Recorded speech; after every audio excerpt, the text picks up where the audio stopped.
Your hamster runs to the corner every time you reach into the cage, and you're not sure if it's scared of you or just scared of everything. Maybe you've had your little one for weeks already, maybe even months, and there's still that moment every single time where they freeze or they hide or they just don't seem to want anything to do with you. And it stings a little because you're doing everything right. You're feeding them. You're giving them a clean cage. You genuinely love this animal.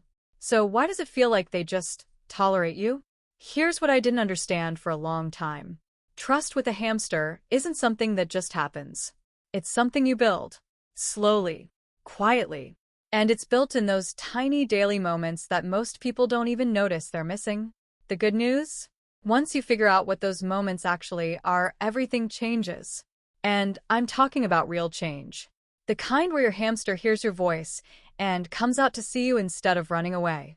Let me walk you through 5 things I do every single day that made the biggest difference with my hamster. These aren't tricks. They're not hacks. They're just real things that actually work. The very first thing I do every day costs 0 effort. I just talk to my hamster. Not in a weird way. I just narrate what I'm doing near the cage. Hey, I'm going to top up your water. Okay, I'm about to turn on the lights. Simple stuff like that. When I first got my hamster, I thought that was silly. Like, they don't understand words. But that's not actually the point. The point is that your voice becomes familiar. Safe. Something they associate with normal, calm moments. I noticed after a few weeks that my hamster stopped freezing when I walked into the room. That tiny shift happened because she started recognizing my voice as something that just existed in her world. Not a threat. Just background noise that meant nothing bad was coming. You don't need to do anything special. Just let them hear you exist. That's it. And once your voice stops being scary, the next step gets so much easier. Every day, I rest my hand near the cage. Not inside it. Not reaching for anything. Just there. This one takes patience, and I'll be honest, it feels pointless at first. You're just sitting there with your hand near a cage doing nothing. Very exciting. But what you're actually doing is teaching your hamster that your hand doesn't always mean something is about to happen to them. We hamster owners tend to only put our hands in the cage when we're cleaning, or picking them up, or doing something. So the hand becomes a signal for disruption. When I started resting my hand outside the cage for a few minutes a day, no agenda, no movement, my hamster started sniffing toward it. Then one day she actually touched her nose to my fingers. I didn't move. I just let it happen. That was the moment everything shifted. She chose contact. On her terms. That moment of patience unlocks what I'm going to tell you next. Giving treats is something we all do. But when you give them matters more than what you give. I started giving my hamster a small treat at the same time, every day. Always at the same point in my routine. And I always let her take it directly from my fingers. At first she'd grab it and bolt. Classic hamster. But over time, and I mean weeks, not days, she started lingering a little longer. Then she'd eat it right there in my hand, instead of running off. The reason this works is because your hamster starts to connect you directly with something good. Every day. Same time. Same hand. Same calm energy. You stop being random. You become predictable in the best possible way. Predictable means safe.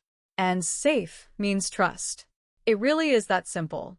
But there's one daily habit that almost no one talks about, and it might be the most important one. This next one changed my whole relationship with my hamster. And I had to learn it the hard way. I used to check on her during the day. Just peek in. Just say hi. I thought I was being attentive. What I was actually doing was waking her up over and over again during her deep sleep. Hamsters are active at night. During the day, they're in deep rest.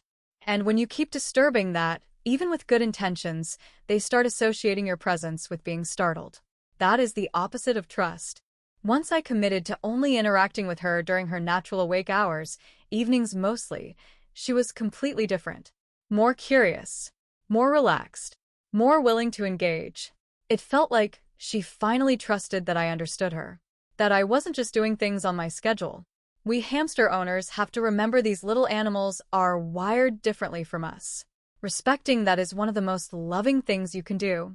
And the last daily habit ties everything together in a way that really surprised me. Every single interaction, Every single one, I end calmly. No sudden movements. No dropping them back in too fast. Just a slow, quiet end. I used to rush sometimes. Life gets busy. And I noticed that when I ended interactions abruptly, my hamster seemed more anxious the next time. Like she was bracing for the same thing to happen again. When you end on a calm note, you're basically telling your hamster, "This went well. Nothing bad happened. It was fine." That message sticks. And the next interaction starts from a slightly better place every time. Think of it like a bank account. Every calm ending is a deposit. Every rushed or stressful exit is a withdrawal. Do this daily, and the account grows. The cumulative effect of this one simple habit is wild.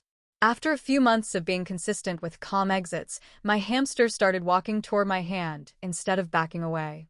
That's trust. Built one quiet ending at a time. None of this is complicated, but it requires something that most hamster care content doesn't talk about enough: consistency. Every day. Small moments. Same calm energy.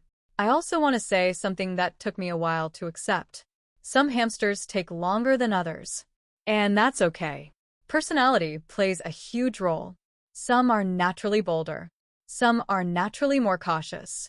Neither is wrong. If your hamster is still hesitant after weeks of doing all of this, don't give up.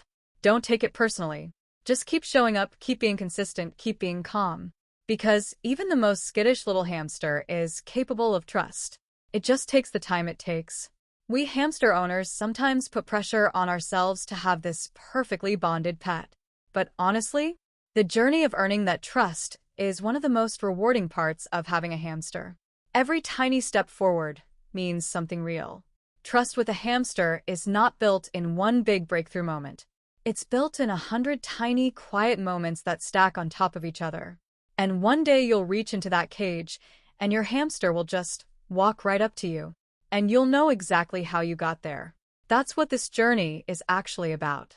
If any of these daily habits resonated with you, or if you've been struggling with a hamster who just won't warm up, I want to hear from you. What does your hamster do when you try to connect with them? Come drop it in the comments and become part of the Critter Mind community. We're a group of real hamster owners just like you, sharing what's actually working, asking questions, and supporting each other through the hard moments and celebrating the small wins. You belong here. And if you want more honest, real content about what it's actually like to live with a hamster, subscribe to Critter Mind. Every video on this channel is made by someone who genuinely loves these little animals and just wants to help you give yours the best life possible.